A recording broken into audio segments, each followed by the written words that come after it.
अब जल्दी से नेपाल की बात करते हैं और आपको बताते हैं कि वहां के नए प्रधानमंत्री सिर्फ 35 साल के बालेंद्र शाह ने सत्ता में आते ही कैसे कुछ नए बदलाव किए हैं जिनकी चर्चा हो रही है।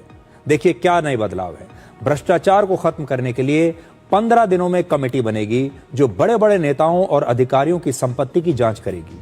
हर मंत्रालय को अपना काम पूरा करने के लिए एक डेडलाइन दी गई है।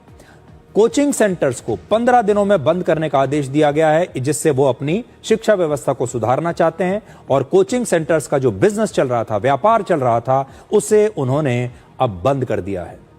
शिक्षा को राजनीति से अलग करने के लिए उन्होंने यूनिवर्सिटीज में छात्र संगठनों पर रोक लगा दी है, छात्र राजनीति पर रोक लगा दी है और छात्र संगठनों को 60 दिनों में कैंपस खाली करने का आदेश दिया गया है, क्योंकि इस बात को समझ गए थे कि वहां के जो छात्र हैं वो राजनीति में अपना बहुत समय बर्बाद कर रहे हैं। और अब नई सरकार ये चाहती है कि स्कूलों में, कॉलेजों में, यूनिवर्सिटीज में सिर्फ पढ़ाई हो और राजनीति ना हो।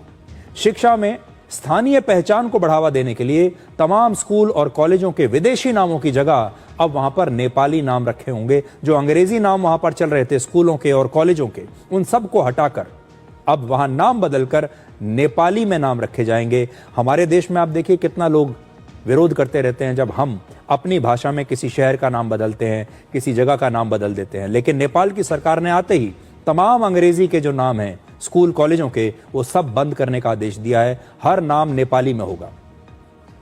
5वीं क्लास तक अब वहां पर कोई परीक्षाएं नहीं होंगी बच्चों की। बालेंद्र शाह नेपाल के इतिहास में सबसे कम उम्र के प्रधानमंत्री हैं और उनकी कैबिनेट भी अभी तक की सबसे युवा कैबिनेट है और कैबिनेट की औसत उम्र है सिर्फ 38 साल।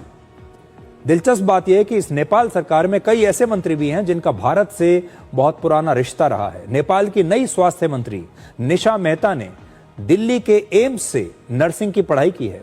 प्रतिभा रावल, जिन्होंने भारत में पत्रकारिता की पढ़ाई की है, अब वो भी नेपाल में एक मंत्री बन गई है। तो जब नई सरकार आती है कैसे नए नए बदलाव लेकर आती है, ये क्रांतिकारी बदलाव है।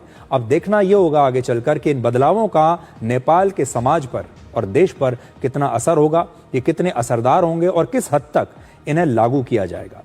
अब एक छोटा सा ब्रेक के बाद डिकोड जिंदगी में आपको दिखाएंगे आज का विचार।